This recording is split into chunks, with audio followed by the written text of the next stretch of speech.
Yo, yo, yo, what up, what up?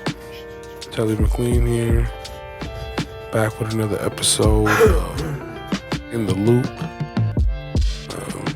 We talking drums today. A lot of y'all been asking me about my drums over the years and in the last recent weeks, how I get my drum sound and how I developed this sound that I have with my drums. I'm not sure if it's specifically about the swing or the programming or the sound selection or what it is specifically, but it's always like tips and tricks type of mindset. And I'm not the tips and tricks kind of person. Obviously there are a lot of tips and tricks to the trade, but they're not like things that I honestly think about unless I'm in the moment, or if I'm having a discussion with somebody about it. It's not like I just have a list of, these crazy tricks that I use that give me my drum sound. That's definitely not how it works for me. I go off of feel a lot. And a lot of it's been just 17 years of making beats, man, and just developing my sound and just trying different things and using different drums and learning how to program and learning how to better manipulate drums. And there's layers to it, man. It doesn't just come overnight. It's not like you're just gonna match a sound like that you're looking for. It takes definitely a lot of hours of work and just dedication, really, and patience. But for that being said, we're gonna try to formulate it. Trying to put my thoughts into a system as far as how I make this shit work. So I figured a good place to start is just my ethics and my thoughts behind the drums that I use in my drum style, I guess, which is where I started thinking about it. But my point is going to be like setting yourself up for success is going to be the point for the video.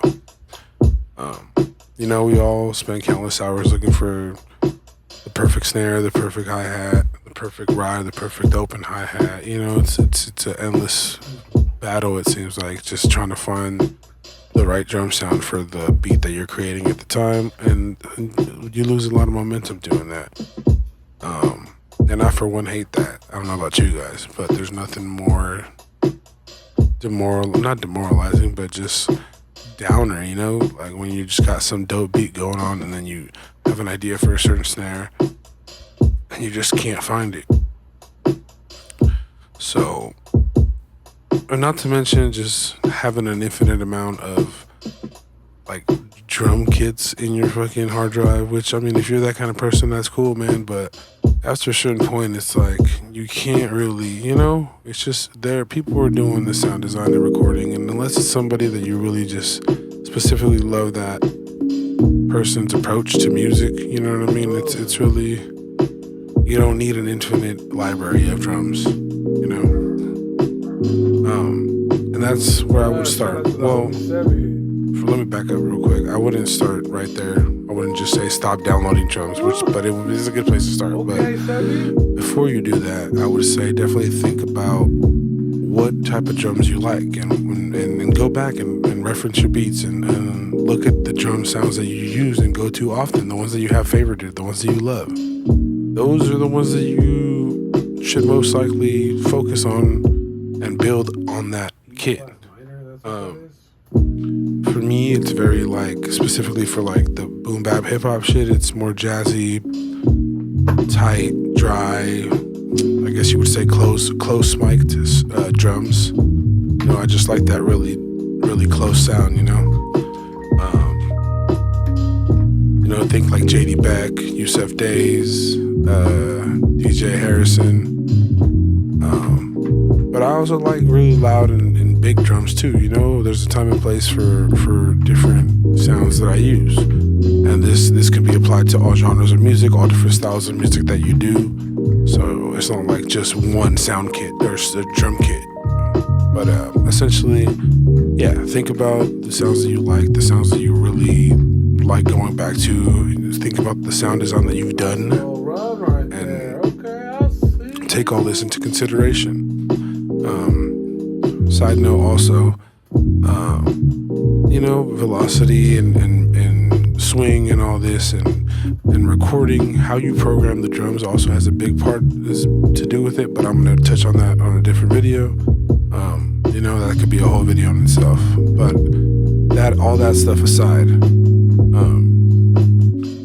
just keep all that in mind. You know what I mean? Just think about the sounds that you like and the ones that you want to create. It's things that inspire you, and not necessarily things that you want to emulate, but just things that you're inspired by and things that you like, just whatever's pleasing to your ear. Go build off of that. That's how you will develop your sound, truly, in my opinion.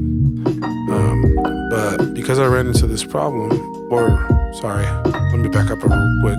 There are like programs such as Addictive Drums or Tempo that kind of help with the live sounding aspect of it as far as like recording and programming the drums, but I don't have the luxury of that, so I've developed a solution that's pretty freaking solid, thanks to the brother Kalen Ellis. Shout out to Kalen Ellis, man. If you haven't, go copy his drum packs. They're specifically based around his Build-A-Pocket drums, but that is going to be the topic of the next video. So I've already Easter egg 2 videos on y'all, so you know what I'm saying? Keep tuned, man. I'm definitely going to be building on this topic for sure. But yeah, for those of you who are subscribed to the Twitch, you're already hip to like how you've seen me kind of develop this over the year or two that I've been developing this certain sound.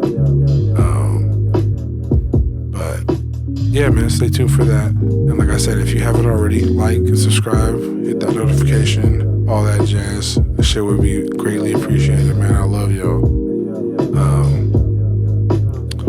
But yes.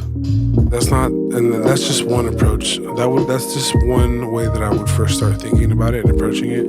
The second way that I approach my drum specifically is I approach it from the perspective of a drummer with a single drum kit, or not just a single drum kit, but a drummer that plays like if I were to build this drum kit, it would have to be a physical drum kit that I'm kind of stuck with for a period of time. I can't just like switch out drums theoretically in my head, right? This is the way I'm approaching it. And that being said, say I'm a drummer that has bought a physical kit that has a certain sound with a certain snare sound, a certain kick sound. There's still many different ways you could manipulate that same kit to give it different sounds. You could tune the drums differently. You could throw things on top of your snares or on top of your toms. You could put pillows in your kick drums. These are all things that drummers do to get different sounds out of their drums. Same drum kits. Using different objects to strike their drums. I've even seen drummers throw mugs on top of their setups and use them as like cowbells and shit, and it also doubles as like a weight for their snare to kind of dry it out. And so there's multiple different ways that you could manipulate and add character to the same drum kit if it's just one single drum kit. So that's another way that I try to approach it. I wanted to set those limitations on myself to kind of, through those limitations, I discover that there's no limit really to some degree, But yeah, that being said, like I said, the point of the video is set yourself up for success. Sorry about that. And I know it may seem like an obvious solution, but just taking the time and, like I said, thinking about everything I just said in part of the sounds that you like and all that research that you're going to do, and just contemplating about the sounds you want to make and create. Take all that and build yourself a custom drum kit, or a drum rack if you're in Ableton, or a drum deck if you're in a SeratoStudio, or whatever DAW you're on, and save it with very similar sounding kicks, similar sounding snares, similar sounding hi-hats, all the whole nine, and save that. Say you like dusty, grimy drums, right? Like big, grimy, dusty drum break drums. Well, make yourself a drum kit with all your favorite dusty kicks and dusty snares and dusty or whatever, things that sound very similar but also kind of give you some kind of variance, and make a kit out of it and save it on your DAW. So then once you're you're striking inspiration, all you have to do is just drag that in, bam, and you already got your whole layout, everything. You don't have to and and a lot of you might already do this, but just take all the things I said prior to into consideration as well, because that'll actually give some kind of purpose to the kit that you're creating. Like me, for instance, I have multiple kit. Hold on. Filter the fuck out of it, put the resonance up, and then I have the delay effect on it.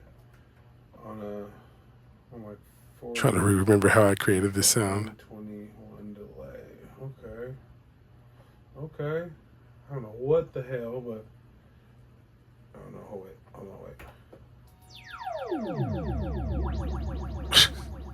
But yeah, for instance, for myself, I